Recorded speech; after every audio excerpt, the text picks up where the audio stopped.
विजय तिलक आप देख रहे हैं लगातार पंचायत चुनाव से जुड़ी हुई एक एक अपडेट, हर एक सीट का एबीपी गंगा लगातार आपको दिखा रहा है। बिल्कुल, और इसमें कई महत्वपूर्ण चीजें भी इस पंचायत की मतगणना में आ रही हैं। चाहे आप आरएलडी के रिवाइवल की बात कर लें, कांग्रेस के प्रदर्शन की बात कर लें, या फिर अब एआईएमआईएम की एंट्री की बात कर लें। गाजीपुर में ओवैसी की पार्टी के पाले में 2 सीटें आई हैं। गाजीपुर भदौरा 1-5 में ओवैसी की पार्टी जीती है। और ये जो बूथ है ये बिहार से सटा हुआ है। बिहार में भी ओवैसी की पार्टी ने कमाल किया था, विधानसभा चुनाव में सीटें जीती थी, लगभग 5 सीटें थी। और गाजीपुर भदौरा 2-3 में बसपा ने बाजी मारी है। गाजीपुर भदौरा 4 सीट पर निर्दलीय का कब्जा हुआ है। वहीं गाजीपुर के रेवतीपुर प्रथम द्वितीय सीट पर निर्दलीय जीते हैं। गाजीपुर रेवतीपुर चतुर्थ सीट पर भी निर्दलीय ने जीत दर्ज की है। और गाजीपुर रेवतीपुर तृतीय सीट पर बसपा का कब्जा है। मतलब कि निर्दलीयों की भूमिका बहुत बड़ी इस बार रहने वाली है। गाजीपुर भावरकोल की चारों सीटों के नतीजे आ गए हैं। भावरकोल प्रथम चतुर्थ सीट पर निर्दलीय जीते हैं और भावरकोल 2 सीट पर सपा ने जीत हासिल की है। भावरकोल 3 सीट पर भाजपा ने जीत दर्ज की है। तो गाजीपुर सादात प्रथम द्वितीय पर बसपा जीत गए हैं। सादात तृतीय की बात करें तो यहां पर भी निर्दलीय जीत दर्ज की है। वहीं कासिमाबाद की बात करें तो यहां पर सीट नंबर 1 पर सपा, सीट नंबर 2 पर बसपा, फिर सीट नंबर 3 की बात करें तो उसमें भी बसपा ने जीती है। सीट नंबर 4 या निर्दलीय जीते हैं। सीट नंबर 5 बसपा का प्रदर्शन अच्छा है, बसपा जीती है। तो सीट नंबर 6 की बात करें तो निर्दलीय ने जीत दर्ज की है। तो महाराजपुर की बात करें तो यहाँ Samajwadi Party seat number 1, Samajwadi Party ही सीट नंबर 2 पर भी जीती है। सीट नंबर 3 पर बसपा जीती है। तो सीट नंबर 4 पर बीजेपी जीती है। मनिहारी की बात करें तो यहाँ निर्दलीय का दबदबा ज्यादा दिख रहा है। सीट नंबर 1 और 2 पर निर्दलीय जीते हैं। 3 का भी जो रिजल्ट है वो आया नहीं है। 4 की बात करें तो निर्दलीय यहाँ पर जीते हैं। सीट नंबर 5 पर बीजेपी जीती है। जमानिया की बात कर लेते हैं तो जमानिया में भाजपा ने सीट नंबर 1 जीती है। तो देखिए ये तस्वीर है, भाजपा 1 निर्दल 2। तो गाजीपुर सादात तृतीय पर निर्दलीय की जीत है। और देखिए ये पूरी तस्वीरें हम आपको दिखा रहे हैं। कासिमाबाद 2-3-5 सीट पर बसपा जीती है। और गाजीपुर कासिमाबाद 4-6 पर निर्दलीय जीते हैं। सादात प्रथम द्वितीय सीट पर बसपा ने जीत दर्ज की है। वहीं जखनिया की बात करें तो यहां पर भी प्रदर्शन निर्दलीयों का अच्छा है। सीट नंबर 1 की बात करें तो निर्दलीय, बसपा का प्रदर्शन अच्छा रहा है। भाजपा भी यहां दिख रही है सीट नंबर 3। वहीं सीट नंबर 5 का जो रिजल्ट है वो समाजवादी पार्टी के तरफ जाता हुआ दिख रहा है। और सदर की बात करें तो वार्ड नंबर 1 का भी परिणाम सामने नहीं आया है। 2 पे निर्दलीय हैं, 3 पे निर्दलीय हैं, 4 पे सपा हैं। बिरनों की बात करें तो 1 वार्ड पर बसपा, 2 वार्ड नंबर 2 पर निर्दल, 3 पर भी निर्दलीय। मोहम्मदाबाद की बात करें तो वार्ड 1 में निर्दलीय, 2 पर सपा, 3 वार्ड पर, तीसरे वार्ड पर निर्दलीय, चौथे वार्ड पर बसपा।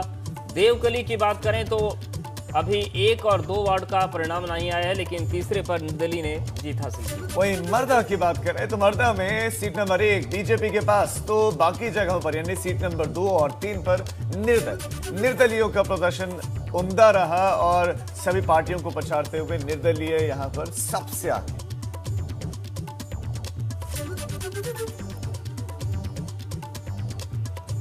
देवरिया का रुख करते हैं। देवरिया में जिला पंचायत सीटों के नतीजे आ गए हैं। देवरिया में सबसे ज्यादा 15 सीटों पर समाजवादी पार्टी की जीत। समाजवादी पार्टी यहां पर 15 सीटों पर जीती है। देवरिया में दूसरे नंबर पर बहुजन समाज पार्टी ने 8 सीटें जीती है। देवरिया की बात करें तो 6 सीटों पर बीजेपी है, तो 1 पर कांग्रेस, 1 कम से कम कांग्रेस के खाते में है। वहीं सबसे ज्यादा समाजवादी पार्टी जीती है, 15 सीटें। दूसरे नंबर पर यहां पर बसपा है। बीजेपी यहां सेकंड नंबर पर भी नहीं। तो देवरिया में दूसरे नंबर पर बसपा ने 8 सीटें जीती हैं। देवरिया में 6 सीटों पर बीजेपी है और 1 पर कांग्रेस। और संजीत हमारे साथ जुड़ गए हैं। संजीत, देवरिया की जो स्थिति है इसमें बसपा काफी मजबूत दिख रही है। जी मैं आपको बता दूं, देवरिया जो जिला पंचायत सदस्यों के अब तक का जो रुझान और जो लिस्ट मेरे पास आया हो उसमें जो है बसपा की लगभग 8 से 10 सीटें जो है जीतती हुई नजर आ रही है। वहीं जहां सपा की बात करते हैं, सपा जो 15 सीट जो है ऑलरेडी जीत चुकी है और भाजपा का 6 सीट ही चुनाव जीते हैं। सबसे बड़ी चौंकाने वाली बात है कि भाजपा के जो खासकर जो वीआईपी सीटें थी लगभग वो सारी सीटें बीजेपी गंवा चुकी है, हार चुकी है। जी, ये बड़ी बड़ी बात आप बता रहे हैं, वीआईपी सीट्स भी बीजेपी नहीं जीत पाई। क्या क्या वजह लग रही है? लोकल अगर लोगों की बात करें तो क्या चल रहा है लोगों के मन में? क्यों नहीं बीजेपी पर भरोसा लोगों ने दिखाया, सपा पर ज्यादा विश्वास दिखाया? ये सबसे एक बात बता दूं कि ये चुनाव जो स्थानीय मुद्दे पे और ये स्थानीय स्तर के चुनाव, इसमें खासकर लोकसभा विधानसभा में तो पार्टी सिम्बर और पार्टी के नाम पे लोग वोट करते हैं, मगर इसमें जो स्थानीय लेवल पे ही लोग वोट करते हैं। और जहां बीजेपी की बात है और सपा की, इसमें खासतौर देखा जाए देवरिया में तो निर्दलीयों की संजीत, एक सवाल ये है ना कि बीजेपी कहती है कि सबसे बड़ी पार्टी है हम और हमारी विचारधारा प्रभावशाली है, लोग हमारी विचारधारा से जुड़े हुए हैं, गांव-गांव तक बैठे, कैडर बना हुआ है, अच्छा वोट बैंक है बीजेपी का। फिर गांव की सरकारों में बीजेपी को खासतौर पर देवरिया में क्यों नहीं सपोर्ट मिला? देखिए, सबसे बड़ी बात एक और कहा जाएगा कि बीजेपी ने जो टिकट बंटवारा किया था, जो कैंडिडेट घोषित थे बीजेपी की तरफ से, वो टिकट बंटवारे में भी कहीं न कहीं बीजेपी से बहुत बड़ी चूक हुई है। खासकर ऐसे लोगों को जो जिताऊ कर चाहते थे, ऐसे लोगों को टिकट न देके अपने चहेते को टिकट देना, ये बहुत बड़ी गलती बीजेपी की खातिर जिला स्तर से हुआ है, जिसका देन है कि बीजेपी की ज्यादातर सीटें जो है हार गई है। बिल्कुल संजीत, और जैसा कि आपने कहा कि स्थानीय मुद्दे इन चुनाव में हावी रहते हैं, तो क्या स्थानीय मुद्दों में इस बार ऑक्सीजन था, अस्पताल के बेड थे, रेमडेसिविर इंजेक्शन था? जी, बहुत हद तक तो नहीं कहा जाएगा, लेकिन कुछ हद तक ये भी मामले सामने था कि जो कोरोना का समय चल रहा है, इससे भी कुछ जनता में रोष है। और दूसरी बात है कि स्थानीय चुनाव में ज्यादातर लोग हैं जो पार्टी और सिंबल पे वोट नहीं करते, इसमें जो है उन्हीं लोगों को वोट करते हैं जो लोगों के बीच में रहते हैं, लोगों के लिए काम करते हैं, लोगों के बीच में काफी समय देते हैं। जो आपने बताया संजीव की कुछ वीआईपी सीट्स थी, वो भी अपनी सीट्स बचा नहीं पाए बीजेपी के, तो उनके हार के पीछे के कारण क्या? उनके लिए तो खूब प्रचार प्रसार भी हुआ होगा।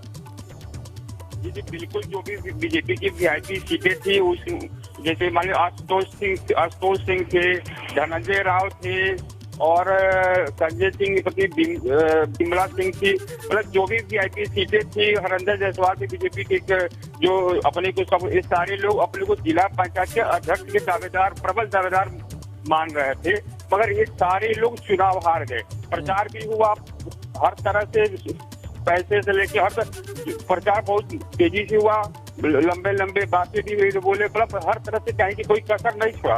उसके बाद पूछ के वीआईपी सीटें चौथे से 25वें नंबर पे चले गए। जी, संजीत, शुक्रिया आपका जानकारी के लिए। तो देवरिया का हाल बताया, लेकिन इस बीच में बड़ी खबर आपको ये भी साथ साथ हम दे रहे हैं, जो हम ब्रेकिंग में आपको दिखा भी रहे हैं कि उत्तर प्रदेश ने दूसरे राज्यों जिसमें मध्य प्रदेश शामिल है, उत्तराखंड शामिल है, दिल्ली शामिल, राजस्थान शामिल है, परिवहन सेवा फिलहाल रोक दी है। बिल्कुल, तो यूपी में बढ़ते संक्रमण के बीच एक बड़ा फैसला हुआ है और उसी फैसले की जानकारी हम आपको दे रहे हैं। यूपी से अन्य राज्यों के लिए परिवहन निगम की जो बस सेवा है वो बंद कर दी गई है। तो कोरोना के बढ़ते संक्रमण को देखते हुए फैसला हुआ है, अब जो यूपी राज्य परिवहन की बसें हैं वो बिहार, मध्य प्रदेश, राजस्थान, हरियाणा, दिल्ली और उत्तराखंड नहीं जाएंगी। यहाँ के लिए सेवाएं बंद कर दी हैं। बस सेवा बंद होने से करीब 596 बसों के पहिए थम गए हैं और बस सेवा बंद होने से करीब 1800 संविदा चालकों और परिचालकों की मुश्किलें बढ़ गई हैं। बस सेवा बंद होने से इन चालकों परिचालकों को ड्यूटी मिलना बंद हो जाएगी और इनके जो रोजी रोटी है उस पर संकट आएगा। शैलेश अरोड़ा हमारे संवाददाता हमारे साथ जुड़ गए हैं। शैलेश, बस सेवा, परिवहन सेवा बंद कर दी गई, कब तक बंद रहेगी? देखिए, फिलहाल कब तक बंद रहेगी इसके लिए नहीं कहा गया है, क्योंकि हालात जो है वो कब सुधरेंगे ये फिलहाल कोई नहीं जानता। दूसरी चीज, जिस तरह से उत्तर प्रदेश में इस समय कोरोना कर्फ्यू लागू है, इसका फायदा तभी मिल सकता है जब हर तरफ से मूवमेंट बंद किया जाए। कई राज्यों में और एक तरफ उत्तर प्रदेश सरकार अपने यहाँ जो भी प्रिकॉशंस ले सकती है, जो भी कदम उठा सकती है वो उठा रही है। ऐसे में जरूरी है कि अगर अन्य राज्यों में जो संक्रमित लोग हैं उनका मूवमेंट यहाँ ना हो, यहाँ के लोग बाहर न जाए, इन चीजों को ध्यान में रखते हुए ये पूरा निर्णय लिया गया है और इन बसों के संचालन को बंद किया गया है। इससे पहले अगर हम कोरोना की फर्स्ट वेव को ध्यान करें तो उस समय भी ऐसा डिसीजन लिया गया था और एक बार फिर से ये डिसीजन लिया गया है। 596 जो बचे हैं वो फिलहाल इसकी वजह से उनके पहिए थमे हैं और सबसे ज्यादा मुश्किल ऐसे में जो आई है, देखिए, एक तरफ ये कदम उठाना जरूरी था क्योंकि बड़ी संख्या में ऐसे लोग हैं जो अपनी न जांच कराते हैं, क्योंकि बस सेवा जो लोग लेते थे उनके लिए कोई RT-PCR की रिपोर्ट या ऐसा चीजों की बाध्यता नहीं है। कोई भी आता है, अगर कोई कोविड पेशेंट भी बस में बैठ जाता है और आ जाता है उत्तर प्रदेश की तरफ, तो उसको पकड़ पाना बड़ा मुश्किल है। इन चीजों को ध्यान में रख के सेवा बंद की है। लेकिन इसका दूसरा पहलू ये है कि जो संविदा कर्मचारी हैं, जो ड्राइवर है, कंडक्टर है इन बसों के संविदा पर, उनके लिए दिक्कत है, क्योंकि जब बस सेवा बंद होगी तो उनको ड्यूटी नहीं मिलेगी, और ड्यूटी नहीं मिलेगी तो उनके लिए रोजी रोटी का संकट पैदा हो गया है इसकी वजह से। बहरहाल इसे लेकर जो तो क्या शैलेश ये हम मान के चलें कि अब जो कोरोना लॉकडाउन था, जिसको हम मान रहे थे कि बहुत हल्का फुल्का है, अब एक सख्त लॉकडाउन की तरफ उत्तर प्रदेश बढ़ रहा है धीरे धीरे? कि जो चीजें हैं वो फिलहाल इसी तरफ इशारा करती हैं। कल अगर बात करें तो सरकार ने 2 दिन का कोरोना कर्फ्यू बढ़ाया और ये कहा था कि ये लॉकडाउन नहीं बल्कि आंशिक कोरोना कर्फ्यू है। लेकिन इसके बाद कल रात में जो राजस्व विभाग की अपर मुख्य सचिव ने शासनादेश जारी किया है ई पास बनवाने के लिए, तो साफ तौर पर लिखा है उत्तर प्रदेश में घोषित लॉकडाउन, यानी विभाग मानते हैं ये लॉकडाउन है और जो व्यवस्थाएं हैं वो भी वैसी ही की जा रही हैं। यानी अगर हम देखें तो जैसे कोरोना फर्स्ट वेव में ई पास की व्यवस्था लागू की गई थी, यानी लॉकडाउन में किसी को निकलना है तो उसको एक पास की जरूरत होगी, वही व्यवस्था फिर से लागू कर दी गई है। ऑनलाइन पास बनवाने होंगे, यानी सब कुछ वैसा ही होता जा रहा है जैसा कोविड की वेव 1 के दौरान। क्या शैलेश आप ये माने कि क्या ये पंचायत चुनाव का ही इंतजार किया जा रहा था और आज उम्मीद की जा रही है कि कंप्लीटली रिजल्ट भी शायद आ जाएंगे, तो इसके बाद और ज्यादा सख्ती देखने को मिल सकती है? कंप्लीट लॉकडाउन क्या हो सकता है? बिल्कुल सही कहा राजीव आपने कि चर्चा इसी को लेकर है कि कहीं ना कहीं चुनाव हो गए हैं और अब ये चर्चा भी है कि आज जो बैठक होगी, आज ये डिसीजन हो सकता है प्रदेश में, चाहे वो लॉकडाउन हो, चाहे वो कोरोना कर्फ्यू के नाम पर जो फिलहाल बंदिशें चल रही हैं उसका एक्सटेंशन करने का हो, लेकिन इसको लेकर आज कोई बड़ा फैसला ले सकती है सरकार। और क्योंकि देखिए 2 दिन का जो आंशिक कर्फ्यू, जो कोरोना कर्फ्यू बढ़ाया गया है, वो आज और कल 2 दिन के लिए लागू है, यानी इन 2 दिनों में फैसला होना जरूरी है और माना यह जा रहा है कि आज ही सरकार इस पर कोई निर्णय लेकर लागू कर देगी, क्योंकि जितना भी माहौल बन रहा है, जो चीजें हैं वो इसी तरफ इशारा करती हैं। और ऐसे में एक बात तो और ध्यान रखना होगा कि आंकड़ों पर ना जाए, सरकारी आंकड़े कुछ भी कहते हो, क्योंकि जिस समय एक दिन में 38 हजार केस आ रहे थे, जब एक्टिव मरीजों की संख्या 3 लाख के पार जा चुकी थी, जब लखनऊ में एक्टिव मरीजों की संख्या 50 हजार के पार थी, उस समय ये बंदिशें नहीं थी जितनी अब है। आंकड़े गिरने के बाद अगर ये बंदिशें लगाई जा रही हैं तो यानी अंदर जो स्वास्थ्य महकमा है, जो सरकार है, वो भी समझ रही है कि अगर इस संक्रमण बिल्कुल शैलेश, और शुक्र है इस प्रदेश के लोगों का कि कम से कम मुख्यमंत्री एक्शन में आए कोविड के बाद, तो आंकड़ों को मानना शुरू किया अधिकारियों ने, वरना ये अधिकारी तो सीएम को भी गुमराह कर रहे थे और पूरे प्रदेश को मार रहे थे। देखिए आंकड़ों के बारे में कुछ भी कहना बहुत सही नहीं, क्योंकि आंकड़ों में जो मौतें दिखाई जाती हैं, उसके बाद जब शमशान घाट और कब्रिस्तान पर देखी जाती है डेड बॉडी, तो वही अपने आप में तमाम सवाल खड़े कर देती है। इसके बाद अगर देखिए आप आंकड़ों को, तो पहले आंकड़े पीक पर जाते हैं, उसके बाद अचानक से वो कम होने लगते हैं। तो फिलहाल आंकड़े जो है उनके बारे में अभी बहुत कुछ कहना ठीक नहीं होगा, लेकिन ये तय है कि जिस तरह बंदिशें लग रही हैं, यानी हालात चिंताजनक है, यानी स्थिति को नियंत्रित करने के लिए कुछ और कड़े कदम उठाए जा सकते हैं। लगातार मुख्यमंत्री अलग-अलग एक सवाल ये है, क्योंकि उत्तर प्रदेश से होकर कई राज्यों की बसें गुजरती हैं, मसलन अगर दिल्ली से बस चल रहे हैं, क्योंकि कई और राज्यों ने अभी तक इस तरह की सेवाएं बंद नहीं की है, मसलन उत्तराखंड की बात करें तो वो बसें चलती रहेंगी, उनको उनका स्टॉपेज होता है उत्तर प्रदेश के कई जगहों पर, तो वो रुकेंगी या फिर उनको इजाजत नहीं मिलेगी रुकने की?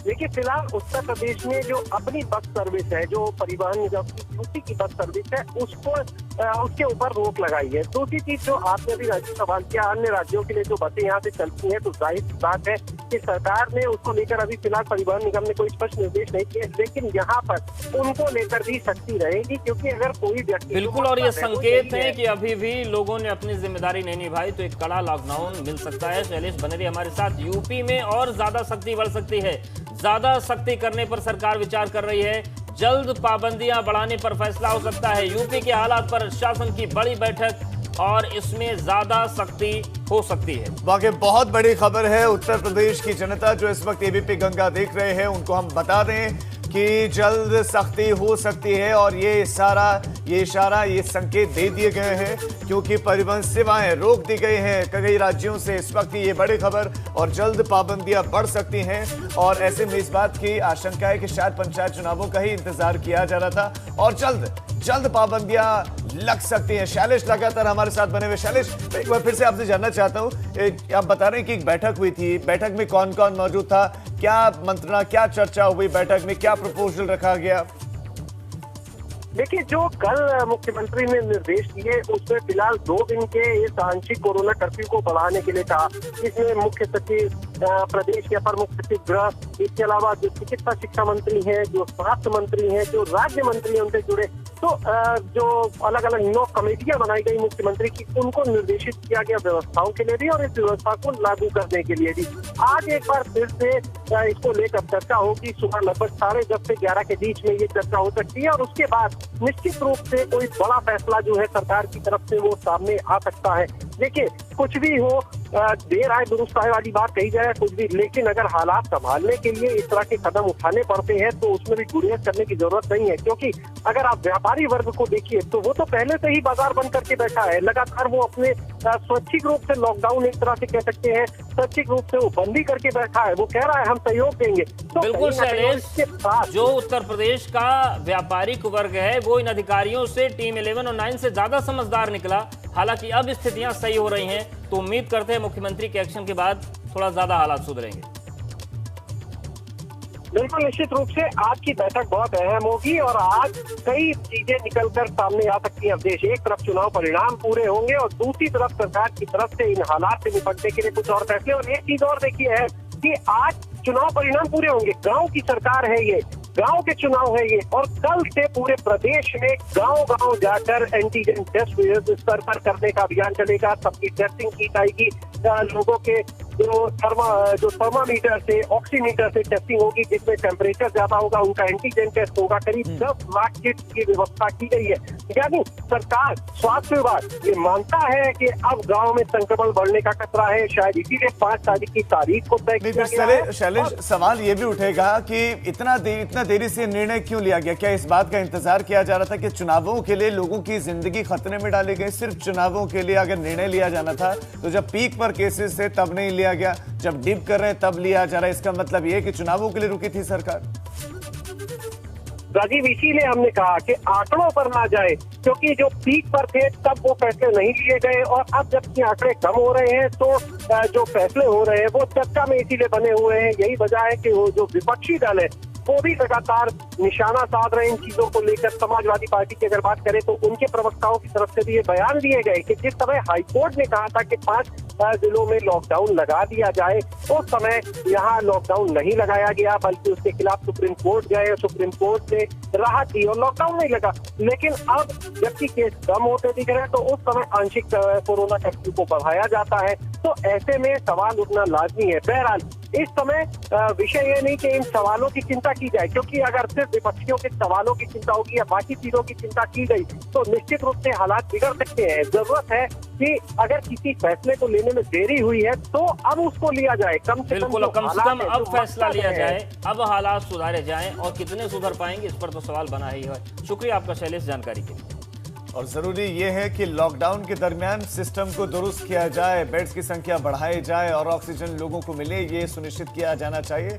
अभी भी तिल तिल कर लोग मर रहे हैं, ना ऑक्सीजन मिल रहे हैं, ना अस्पतालों में बेड मिल रहे हैं। हाँ, भाषणों में, प्रेस कॉन्फ्रेंसेस में अधिकारी कह रहे हैं कि सारे इंतजाम है, लेकिन रियलिटी में नहीं है। छोटा सा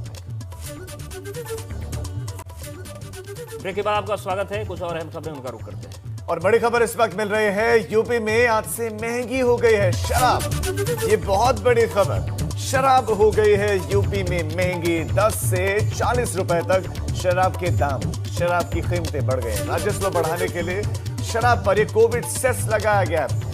ये कोविड सेस लगाया गया है, दिल्ली में भी इस तरह का सेस लगा था, अब उत्तर प्रदेश में भी कोविड सेस लगा दिया गया है। 10 से 40 रुपए तक आपको अतिरिक्त खर्चा करना पड़ेगा शराब के लिए। रेगुलर कैटेगरी की शराब पर 10 रुपए प्रति 90 ml कोविड सेस लगा दिया गया है। और सुपर प्रीमियर पर बात करें तो 20 रुपए, स्कॉच पर 30 और विदेशों से आयातित शराब पर 40 रुपए कोविड सेस लगाया गया है।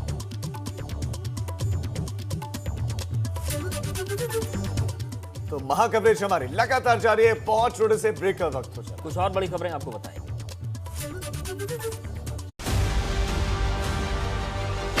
टीवी इतिहास में पहली बार पंचायत चुनाव की मतगणना की अभूतपूर्व कवरेज। 75 जिले से 75 घंटे की non stop coverage. ABP Ganga पर घर बैठे देखिए काउंटिंग की पल पल की अपडेट। विजय तिलक लगातार